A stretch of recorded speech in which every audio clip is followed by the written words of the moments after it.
Listen, traveler, lean close and do not blink, for if you look away, you will miss the heartbeat where love turns into a hiss. In the red-earthed village of Duru, the air carried drums, spice, and gossip. But beyond all that rhythm walked Obiora, a girl as quiet as morning dew, whose beauty made men forget their own names. Each dawn she entered the market with baskets of shining fruit and vegetables so perfect they seemed carved from color itself. She greeted everyone kindly, sold with fairness, and slipped away before dusk swallowed the roads. No one knew where she lived. Some said she dwelled near the river gods. Others swore she rose from mist. Obiora only smiled and said, "Thank you, but I am not ready," to every man who sought her hand. The village adored her. Mothers wanted her for a daughter, fathers praised her manners, and the young men dreamed of her in secret. Yet behind her calm smile lived a distance, a silence no one dared to cross. Obiora belonged to Duru, but not completely. One sunbright afternoon a stranger arrived, Ema, a trader with laughter in his eyes and dust on his sandals. He came seeking fruit, but found wonder instead. When he saw Obiora, he forgot the weight of his journey. Her calm made the market noise fade to a heartbeat. Ema stepped forward, pretending to study her mangoes. "I am Ema," he said softly. "What do they call you?" She lifted her eyes, steady and kind. "Obiora," she replied. And in that moment, even the flies stopped buzzing, as if the world paused to listen. He returned the next morning, and the next, buying what he didn't need. Groundnuts, peppers, smiles. Soon the villagers noticed. "Ema comes for fruit," they joked, "but it is the fruit seller he tastes." Days became weeks. Beneath the shade of raffia stalls, friendship bloomed like a slow, secret flower. When sunset painted the sky with red clay, Ema gathered courage and said, "Let me walk you home." Obiora hesitated. The path beyond the market was a song sung by spirits, a place where even crickets lowered their tune. Still, she saw the kindness in his insistence and nodded. Together they walked into the cooling dusk, the laughter of the market melted behind them. Night stretched across the land, like a sleeping lion. Halfway down the narrow path, Ema felt something cold touch his back, light as a sigh, sharp as fear. He spun, but there was only darkness breathing in the trees. Again, the touch, this time firmer, damp like leaves after rain. His heart tripped in his chest. "Obiora," he whispered, "something follows us." She did not turn. Her steps remained calm. "Go back if you're afraid," she said quietly, voice softer than smoke. Ema swallowed, then nodded. Fear guided his legs faster than thought. He ran, branches clawing his clothes, until Duru's fires greeted him like open arms. That night he lay awake, hearing invisible hands brushing his back again and again. He never returned to the market. Obiora came the next morning, laid out her fruits, and noticed his absence. Her smile faltered, only for a breath. Then she sold as usual, gentle and bright, as if nothing haunted her heart. Some doors must stay closed, she reminded herself, for Obiora's story had roots deeper than the yam mounds of Duru. Beyond the last farm and the whispering forest line lay her true home, a place where the air shimmered with magic and the ground hummed with the lives of creatures unseen. There, her family lived not as humans, but as beings who could shed one shape for another. Some became birds, some mist, some snakes that spoke without words. Only Obiora was born, able to keep a human form always, her beauty both gift and burden. Her parents loved her fiercely, but feared the world beyond the trees. "Do not marry a man of flesh," her mother warned. "Their hearts forget too quickly." Her father added, "Our world and theirs do not share a mat." When Ema's visits began, her family watched from the shadows between roots. They saw her laughter, her eyes bright with longing, and their fear became action. One evening, as Ema walked her home, a spirit hand of forest wind touched his back. Their warning. It worked. Ema never returned. Yet Obiora's heart throbbed with quiet rebellion. She wanted choice, to live without secrecy, to love without borders drawn by fear. At dawn, she carried herself through mist and bird call to Obiri's shrine, where mortals came to cut invisible chains. She knelt before the altar, carved from stone and vines.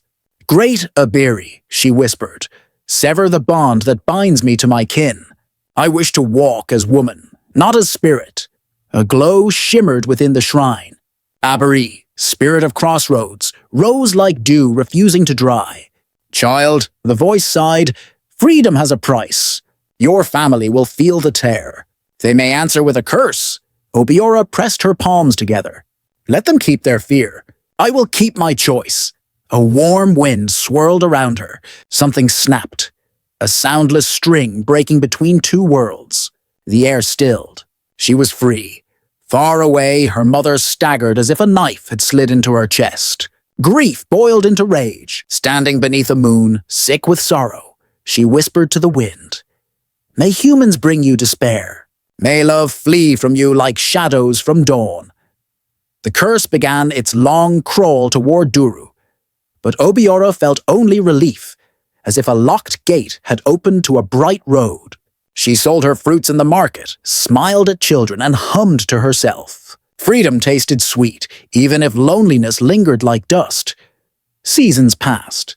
Then came Kalo, a merchant whose fine cloth glimmered like sun on fish scales.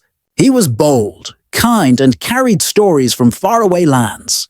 When he laughed, the whole stall seemed to glow. He bought from her often, and soon their laughter began to rhyme. One evening he said, "Obiora, you make Duru feel smaller and brighter at once. Will you marry me?" Hope fluttered in her chest like a trapped bird.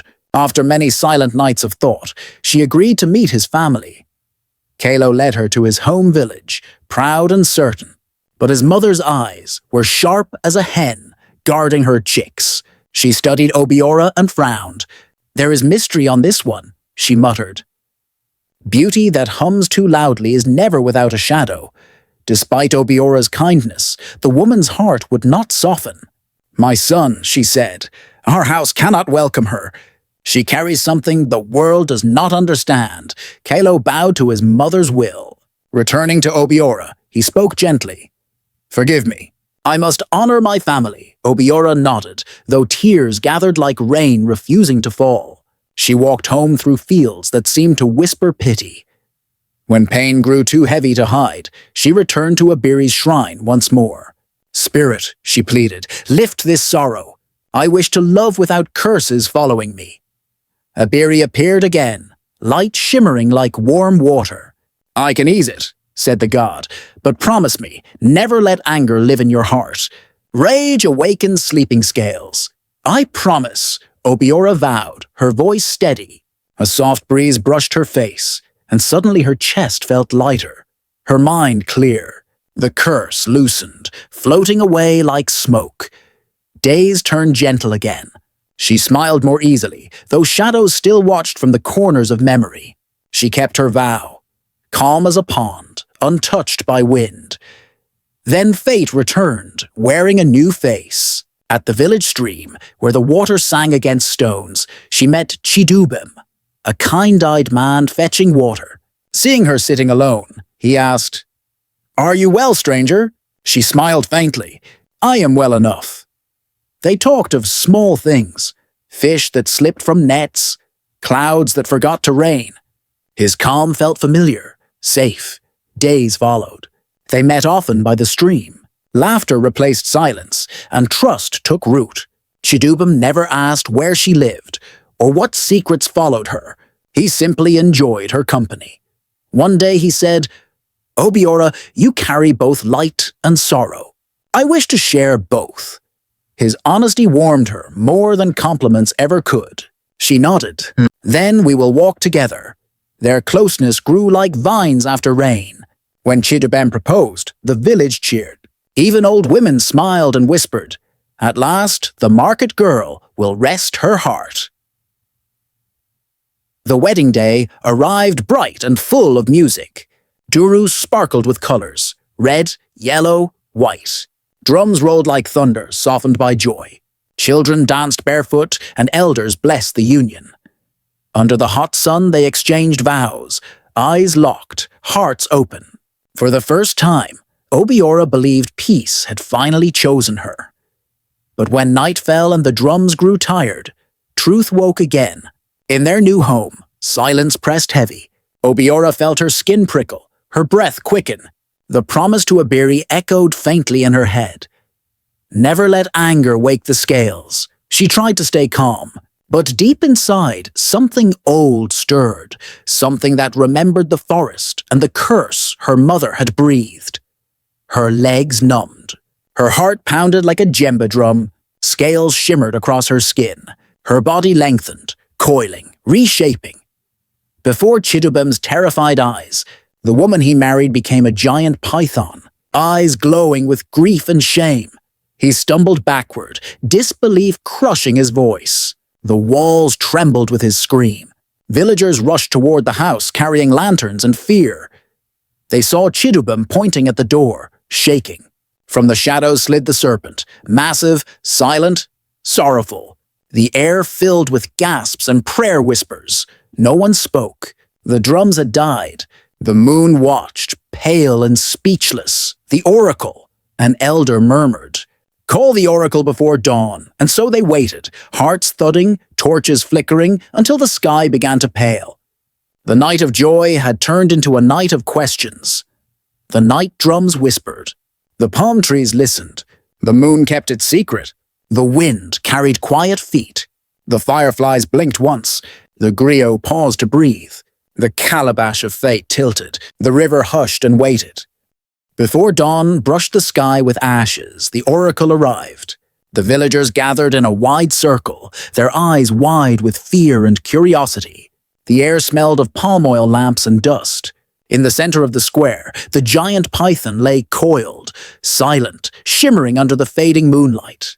The elders stood trembling but firm, waiting for the voice that had caused a night of terror to speak.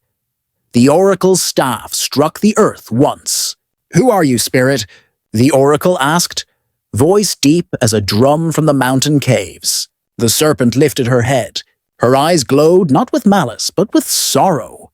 "I am Obiora." The voice came half human, half wind. The crowd gasped. "I am the woman who sold you fruit and kindness. I am the one your sons loved and feared. I come from the forest beyond Duru. I was born of another world, but I sought peace among men." The people's fears softened into awe. Mothers who once bought her mangoes covered their mouths in disbelief. The oracle nodded slowly, sensing truth in her words. "Tell us, Obiora," the oracle said, "why has the night turned against joy?" Her voice trembled like a flute in the wind. "I severed myself from my kin who live in the shadows of the forest. My mother's grief became a curse upon me. She swore I would never find happiness with a human. I only wanted love, but love has teeth sharper than any snake's." Her words rolled through the crowd like thunder breaking far away.